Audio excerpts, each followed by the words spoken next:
So ito na yung ating money tree na na-harvest guys. Doon sa mga seedlings na mga seeds galing. So ito guys, ito yung nasa video ko guys ng how to propagate seeds of money tree. So dito siya banda guys. Ayan yung dahon niya guys, medyo napaka-green. Banda naman guys is ito yung nandoon sa isang ano guys, hindi ko na kuhaan to ng video guys. Talagang sinidlings ko lang siya guys. So guys, ito yung kaibahan ng dalawa. Medyo may pagka yellow green tong leaves na to kaysa dito. Sobrang green yung leaves na to. At Ayan. By the way, same lang naman sila money tree.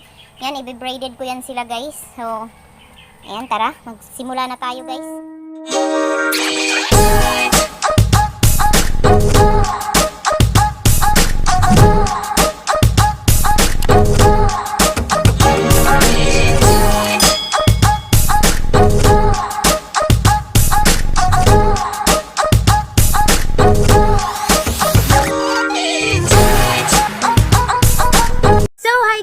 welcome back again to our YouTube channel. It's me again, Mutya Baliling, ang Plantita ng Davao City. Hello guys, welcome and welcome back po sa inyong lahat. So, for today's vlog or for today's video guys is, ayan, mag-update po tayo ng ating seedlings ng money tree. Sa mga nakapanood ng video na ito, yung video na po na ito ngayon, yun yung update natin guys. So, may paosok effect tayo dito guys. So ayun na nga guys, ito na nga yung update ng video na ito. Seedlings ko ng money tree seedlings na from seeds. So yan yung video na yon. Ito nga yung video na yon yung update. So ayun na nga guys, so sa mga bago pa dyan, kung hindi ka pa nakasubscribe sa aking YouTube channel, ay wag mong kalimutan na mag-subscribe. I-click ang notification bell down below para notify ka po kapag may gagawin tayong bagong video or bagong upload. Hello guys, update sa ating money tree seedlings. So naalala nyo tong seedlings na ito guys. Ako ang video na ito guys. So ito na siya ngayon. Ganyan na siya kalaki. Ayan. Mataas na siya guys. And pwede na siyang i-braided. Yan guys. Mag-braided po ako ngayon ng money tree. Ayan, tara. So ayan guys. Ito na yung ating money tree. So ayan. Bubunutin ko na sila dito sa kanilang kinalalagyan guys. Ayan. Sobrang ba nila. Ayan yung mga leaves nila guys. Ang laki. And ayan siya guys. So. Ang laki niya talaga. Nag-finger na siya ng 5 fingers. Yan, napakadali lang nitong patubuin nila guys kasi nataba na. So ayan, bubunutin lang natin sila dito. So ito nga yung mga seeds na seedlings ko dati. So ayan na sila ngayon. Ayan, ito yung sinasabi ko guys na sa isang puno, sa isang seeds, ayan, meron siyang pangalawang, ayan, puno pa, isa nito. At saka isa nito. So ayan, dalawa. So itatanim lang natin siya dito guys kasi sayang din naman, tsaka tutubo pa yan siya. Ay, nako. Sorry, may nabali ako guys. Sayang. Pero hindi naman to namamatay guys. Ano lang to, sobrang daling buhayin lang ito. Ayan na pag hila ko guys na yan, sayang siya pero mabubuhay lang din naman to siya guys. Ang dali lang niyang buhayin. Ayan, dahan-dahan lang sa pag hila. Ayun. So ito yung pinaka favorite part ko sa money tree guys, yung magbe-braided. Yan kasi nai-enjoy ako habang nagbe-braided. Ang saya tingnan. Yan. So ito nga pala, pagkagaya ng ganito guys. So dalawa na siya. So kukunin mo yan siya guys kasi ayan, sobrang liit pa niya. Yan, ganyan lang siya pag gusto mo siyang kunin guys. Ganyan lang. Syempre, ayan, at saka ayan yung isa. At itanim lang natin sila pabalik dito sa lupa.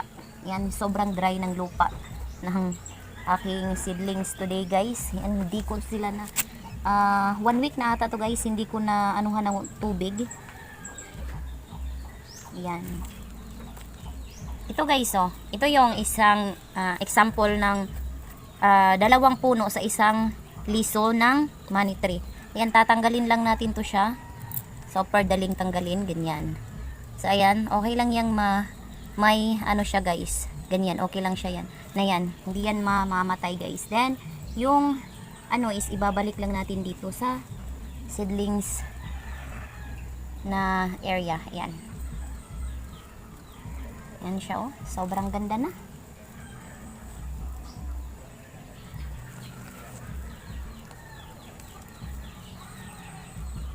So far, wala naman akong nakikitang gumagawa ng white na mga ano guys, dahon ng money tree. Mga red, mga green lang talaga yung nandito. Ayan. Ay, sorry. Yan yung isa guys, naputol na naman. So okay lang yan. So yan guys, meron din akong seedlings dito banda. I think ready na din siyang i-braided. So ayan, dito yung filming area ko guys kapag dito ako sa baba. And nandito lang siya. Ayan. So andito lang siya guys. Sobrang taba niya dito. And in fairness, ang ganda ng leaves, shiny. Yung mga ano niya.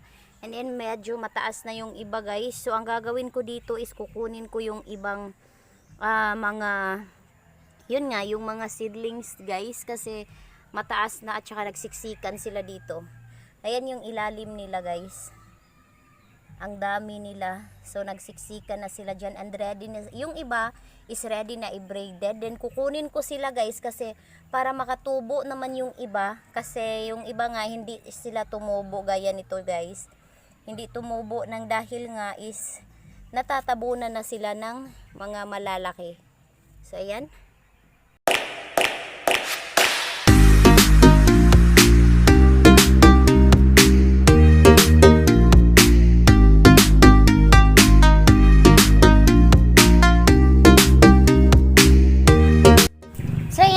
Yung seedlings nga pala na ito guys is mas una pa yung seedlings na nasa yung unang pinakita ko na seedlings guys, mas nauna pa yun kaysa dito.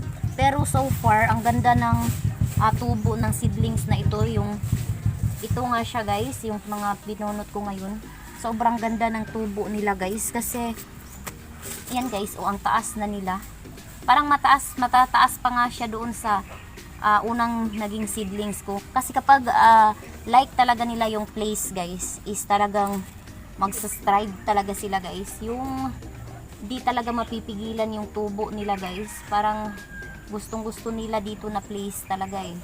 Kaya ayan, ang bilis nilang lumaki. Ayan, hindi naman dito mainit, hindi din naman ganun ka dilim. Pero ayan, maha-harvest na talaga siya guys. Bigla lang to silang lumaki eh. Actually, ito yung pinaka perfect na mga seedlings ko so far. Yung mga dati is hindi siya ganun ka ganda kagaya gagaya nga nito ng seedlings ko na ito. So this one guys is super ganda yung seedlings niya. So ayan. So ito na yung ating money tree na na-harvest guys. Ito na yung harvesting natin. For today nga doon sa mga seedlings na mga seeds galing. So ito guys, ito yung nasa video ko guys ng how to propagate seeds of yun, money tree. So dito siya banda guys, ayan. Ayan yung dahon niya guys, medyo napaka green. So dito banda naman guys is ito yung nandoon sa isang guys, hindi ko na kuhaan to ng video guys kasi talagang sinidlings ko lang siya guys. So ayan siya guys, oh, ito yung kaibahan ng dalawa. Medyo may pagka yellow green tong leaves na to kaysa dito. Sobrang green yung leaves na to. At ayan, by the way, same lang naman sila money tree. Yan, i-braided ko yan sila guys. So ayun na nga guys, magsisimula na ako. So I'm with Ate Gwen. Siya yung tagalagay ng lupa guys sa mga cellophane. Ayan po guys, ang nilagay ko po na mga yung nilagay ko po na lupa guys doon sa ginawa kong seedlings guys is lang siya guys, garden soil lang talaga, as in yung mga kagaya niyan guys, yung mga sinusunog na dahon. So doon po ako kumukuha ng lupa para doon sa ginawa kong seedlings nga para sa ating money tree. And also for today guys, ang gagamitin din namin na lupa ni Ate Gwen is yung doon lang din kinuha. So, ayan siya guys. So, yun guys, gusto niya tumulong guys. Pinatulong ko na din kasi, alam mo na, para matuto talaga yung mga kids natin magtanim-tanim guys. So, habang bata pa, isturuan natin. So, ayan, let's start na. Let's go. Yun na nga guys. First is puputol tayo. Meron ako ditong ribbon. So, syempre is lalagyan natin ng ribbon yung ating money tree para maganda at presentable po siya tingnan. So, ayan. So, actually, ito lang yung gagamitin ko na lalagyan niya ngayon. seedling bag. Yun lang yung gagamitin ko dyan guys. Actually, stable ko muna sila dyan guys.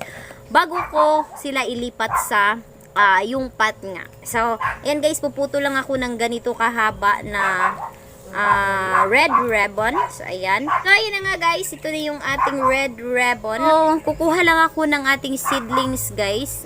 Ayan guys, ipo-focus ko muna kayo dito sa ating mga taba. Charot. So, ayan, ipo-focus ko muna kayo dito guys kasi ito naman yung main natin. So, ayan, ang gagawin ko guys is ikakat ko to siya. So, ayan, ikakat natin to siya ng ganyan. And also this one. So, ang una natin gagawin is the 3 stalks. And ayan, super healthy talaga guys ng ating mga seedlings.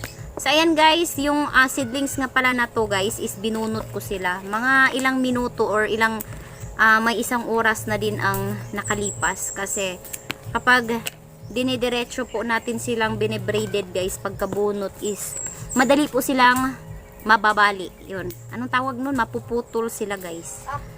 So, ayan na. So, ayan, as you can see, igaganyan lang natin sila guys. So, gagawa ako ng 3 stalks na braided with 3 stalks. So, ganito lang ang paggawa. So, nakikita nyo naman na siguro to guys kung paano ako mag-braided ng money tree. Kasi nga, hindi naman to bago sa channel ko guys na gumagawa ako ng ganito na nagbe-braided ng money tree.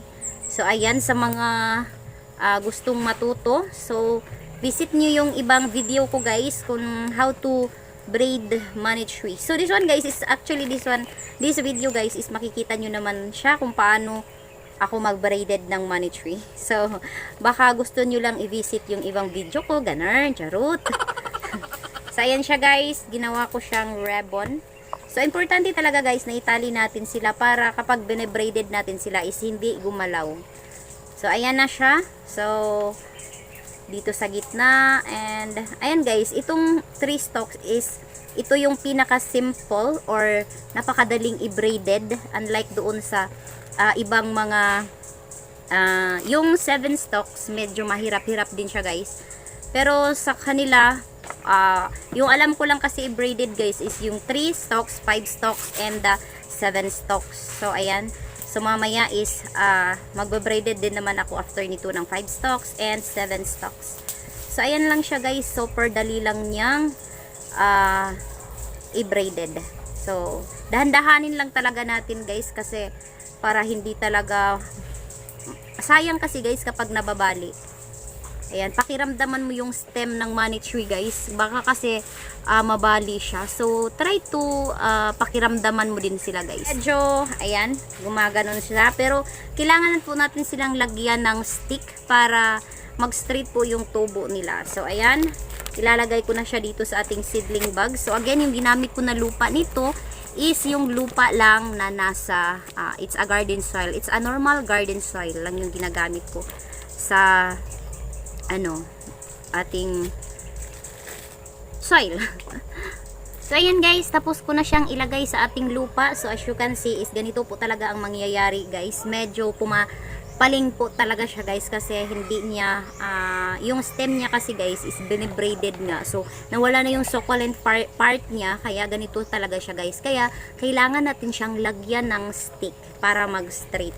So, sa paglagay ng stick guys, ingatan po natin na yung puno sa ilalim o yung mga ugat sa ilalim is hindi matatamaan ng stick na ilalagay natin. Ayan, careful lang po tayo. Ayan. So, ganyan yung mangyayari sa kanya guys. So, habang lumalaki siya or nag-stable siya dyan, is, ayan na siya guys. Yung tubo niya is straight na kasi nga meron naman tayong stick dito banda. So, ayan yung ating money tree na first money tree braided. So, by this year guys, is ito yung unang naging braided ko na money tree. Charot. So, ayan siya guys, 3 stalks. So, punta naman tayo sa 5 stalks.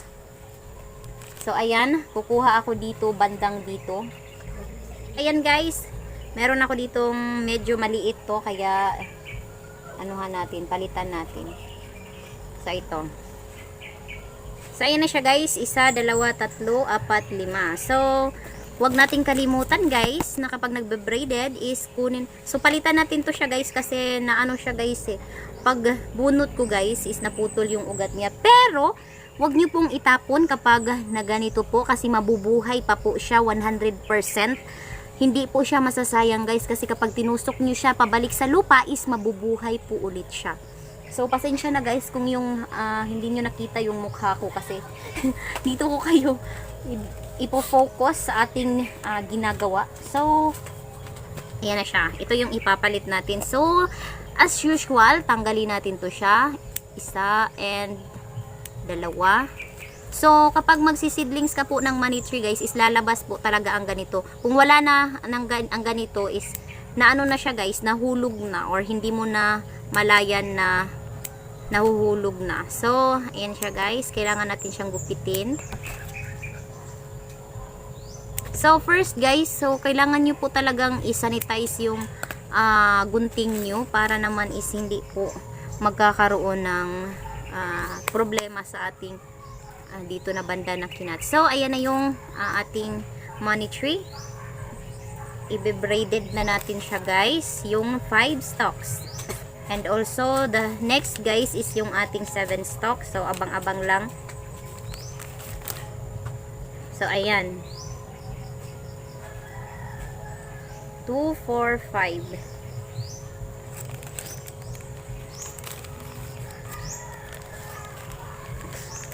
So, ayan siya guys. Talian lang natin.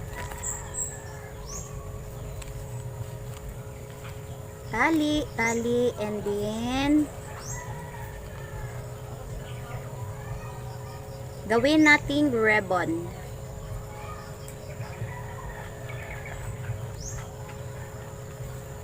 Yan. Ayan na yung ribbon guys. So, ayan. So, 5 stalks nga yung ating i-braided guys. So, ayan na yung ating 5 stalks. So, ayan. I-separate mo yung dalawa sa gilid. Dalawa dito, dalawa sa kabila. And yung isa is ilalagay mo lang talaga siya sa gitna. Siya lang talaga yung nasa gitna. And yung gagawin natin guys is yung pinakamalayo. Ito kagaya nito guys. Ito yung pinakamalayo. Yan yung ipasok natin dito sa may walang partner. Gaya nito yung isa na nasa gitna. Yan yung ipasok natin dyan sa may bandang gitna. Ayan. At dito naman sa kabila. Same lang guys, paulit-ulit lang yung ating pattern nito. So ayan yung ating pangalawang pasok. Hindi nyo makita guys kasi nandito siya sa harap eh. So sige, uulitin ko.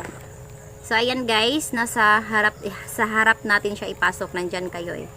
So ito na siya. So ilalagay nga natin yung isa na nasa gitna. Ayan. So ang gagawin natin is yan, yung isa sa may gitna. Ipasok natin yung isa. Ayan, ipasok. Then yung isa na dito sa gilid, ipasok na din. And paulit-ulit lang guys.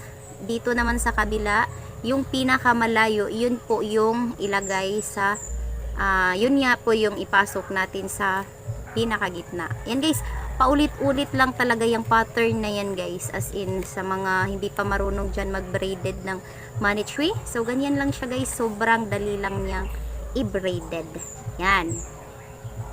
So kailangan lang din talagang ingatan natin guys kasi ang bilis po nitong mabali or ayun, sayang nga kapag nabali. So anyway, kapag nabali po siya guys is pwede pa naman siya, mabubuhay pa naman siya kahit itatanim natin ulit. Pero ayun nga, mag-aantay pa tayo ng ilang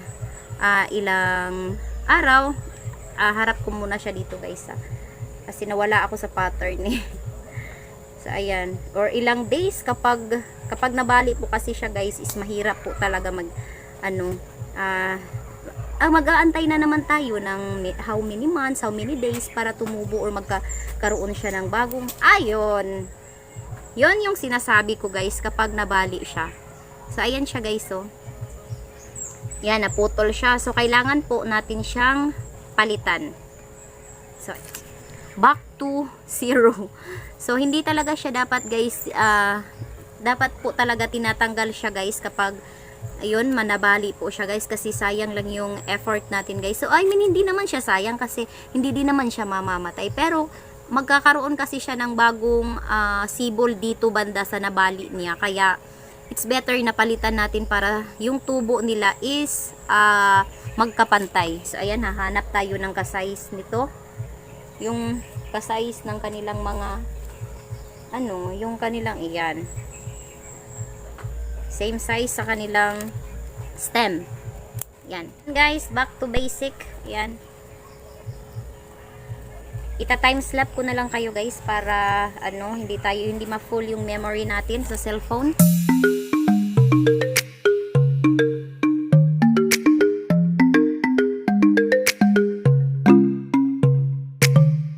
Ayan guys, tapos ko na siyang i-braided yung ating 5 stalks. So ayan guys, so napakaganda nito pagka braided guys. So dati guys is nakita nyo kung tinalian ko siya dito. So anyway, kung i-direct into soil nyo naman siya diretso, so hindi nyo na siya kailangan itali guys dito. Pwede nyo na siyang itanim diretso sa soil, sa mga pot ninyo. So gaya nito is itatanim ko na lang siya dito diretso. Yan, para hindi na ako kukuha ng tali guys kasi wala tayong pangtali guys eh. Yung plastic nga pala guys na pantali is I think hindi siya pwede guys, kasi yung mga dati guys, yung na-try ko na plastic na tali is mahirap siya tanggalin. Ang ending, yung stem ng money tree natin, yung may banda sa roots is nagkakaroon siya ng wands, siya, meron siya sugat. Ayun. Ayun, nagkakasugat yung stem natin. Nagkakasugat yung stem guys kapag yung white na yun ang ilalagay natin dito sa may bandang roots, nagkakasugat yung stem niya guys. So ayan yung ating 5 stalks guys. So ayan, so as usual, kailangan din natin siya ng medyo may stick tayo na ilalagay guys. Ayan, so meron tayong stick na ilalagay. So ingat lang sa pagtusok ng stick na hindi natatamaan yung roots natin sa ilalim. Ayan, pakiramdaman natin guys yung roots sa ilalim, baka sakaling natamaan guys. Ayun, kawawa yung tanim. Ayan na siya guys. Ayan. Yan yung ating 5 stalks. Actually guys, pagka stable nito guys, within 1 week, ayan, pwede na natin siyang ibenta, pwede na natin siyang i-dispose. And ayan, gawin muna natin guys is pa-stable ko muna siya dito guys. Pero ayan, ililipat ko siya ng pot para maganda talaga. So ayan siya. So sa ngayon kasi guys is nauubos yung pot ko, kaya hindi ko na muna sila ilagay sa pot. So next guys, so ito nga yung sinasabi ko guys. Ito dahil nabali ito guys, so hindi tayo perfect. So may time talaga guys na gaya nito na puputol yung stem kasi nga may succulent part pa siya. So ang gawin natin guys is puputulin na lang natin siya. Ayan. Puputulin natin siya. So ito guys, kapag itinanim, may video ako nito guys. Bago pa lang na sa video ko. Ito guys, is tutubo po siya guys. Magkakaugat po siya dito kapag nilagay po natin siya sa lupa. And ito is kapag nilalagay natin siya sa lupa is magkakaroon siya ng bagong tubo dito. Stem, medyo maraming sanga na tutubo dito banda niya guys. So ayan guys, i-update ko kayo nito. Itatanim ko lang muna sila. And guys, down to our next ayan, 7 stalks, 2, 4, 6, and 7. So, ayan, meron ako ditong 7. And puputulin ko lang yung mga ito, guys. Hindi ko alam anong exactly tawag nito, guys. So, ayan, puputulin ko lang.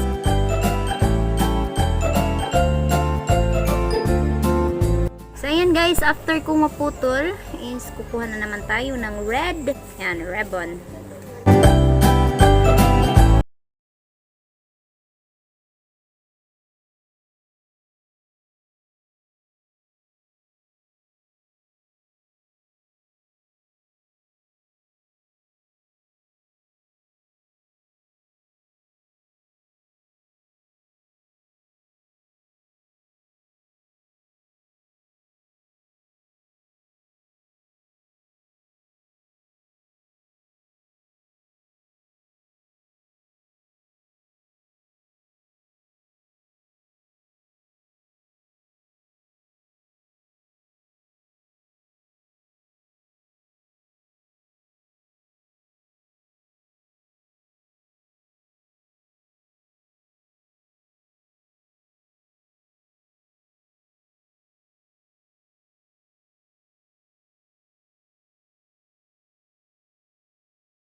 Pag medyo nalalanta siya guys, dahil bagong braided, it's normal po. Pero hindi naman siya as in lalanta na lalanta talaga. Normal lang po na medyo matutulog yung leaves niya. Kasi nga, binunot nga natin siya and pinabayaan ng mga ilang oras para nga mawala yung succulent part niya. And also, normal lang po yun sa kanya guys. So, ayan siya guys. So, ipagpatuloy ko muna ang aking braided guys. Pagba-braided, ayan.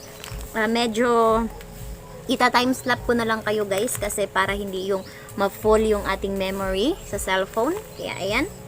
Tara, let's start na naman ulit.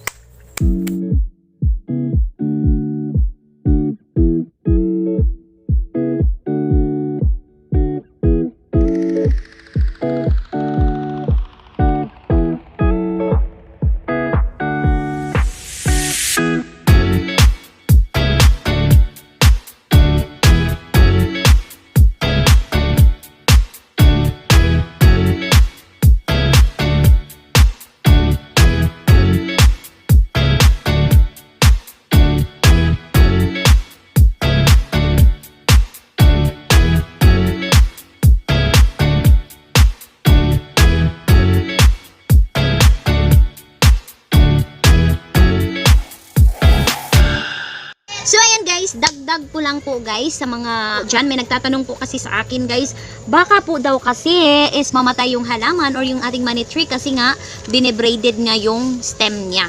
Which is, hindi po siya mamamatay guys. 100% po guys, hindi po talaga mamatay ang money tree kapag binibraided siya. Unless, okay, unless guys, kapag na-overwater natin siya, yun po yung number one rule ng money tree. Huwag po talaga natin siyang i-overwater kasi dun po magsisimula yung root rot and yun yung roots niya sa ilalim madadamage siya and also yun yung simula ng halaman na mamatay siya kasi nga nagkaka-root rot na siya sa ilalim. Anyway guys, kung gagawa po ako someday ng video guys how to rescuing money tree with root rot, gagawa po tayo ng video niyan guys. So, ayun na nga guys. So, hindi po talaga siya mamamatay yung money tree natin na binibraided. Kasi, binibraided po talaga ang money tree guys. Green stem pa po talaga siya.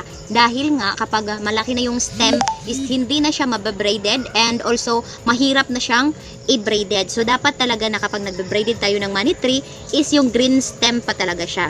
So again, hindi po mamamatay ang ating halaman na money tree kapag hindi po siya na-overwater. Yun lang po talaga yung kalaban ng money tree guys. Yun yung na-overwater kaya po sila namamatay. Even yung mga malalaking money tree natin guys na nasa mga paso natin, kapag na-overwater po yun guys, is mamamatay po talaga yun. So ayun na nga guys, yung money tree po guys is allowed po siya diligan 2 beses lang po sa isang linggo. Again, 2 beses lang po sa isang linggo dapat diligan yung ating mga money tree. So, pwede nga din guys, yung pinakamadalang po talaga na dilig natin sa kanila guys is once a week. Yung pinakamadalang.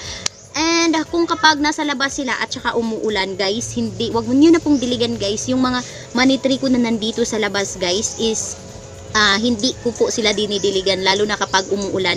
So, hindi ko po sila dinidiligan. And so far, napakaganda ng leaves nila. Ito din sila guys. Itong mga money tree na seedlings ko na to. Actually, hindi ko sila nilagay sa utak ko guys eh. Wala lang. Minsan, nilalagyan, dinidiligan ko sila. Pero, ayun guys, mas hindi talaga palagi ko silang dinidiligan. Even though yung mga money tree ko dito sa labas guys, minsanan talaga hindi ko talaga sila dinidiligan, lalong-lalo na ngayon sa panahon ngayon, umuulan palagi. So ayun guys, so hindi na natin sila diligan guys unless kung nandoon sila sa loob ng bahay. Ayan guys, it's kailangan po talaga natin silang diligan once or twice a week. And also guys, kailangan guys yung ating pot na pinagtataniman guys is well drained, yung pot na ating dinidiligan, and mas maganda yung soil guys na may pausok effect na naman tayo.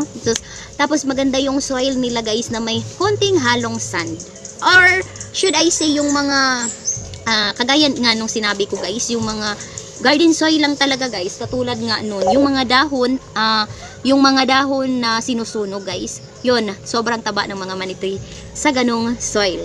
So yun na nga guys, that's all for today's video and for today's vlog. Dito ko natatapusin at ang video na to bago tayo magkaubusan ng ating battery sa ating cellphone. So ayun, maraming salamat po sa iyong panunood and see you soon. So ayun na nga guys, that's all for today's vlog and for today's video. I am your plantita from Davao City, Mutia Baliling. And Salamat sa iyong panunood. Kung hindi ka pa nakasubscribe sa aking YouTube channel, ay ano pang hinihintay mo? Arat na! Mag-subscribe ka na. Click the tiny bell button down below para notify ka kapag may gagawin tayong video or bagong upload. So yun guys, that's all for today's vlog and for today's video. Maraming salamat again and babush and paalam! Do share! Do share!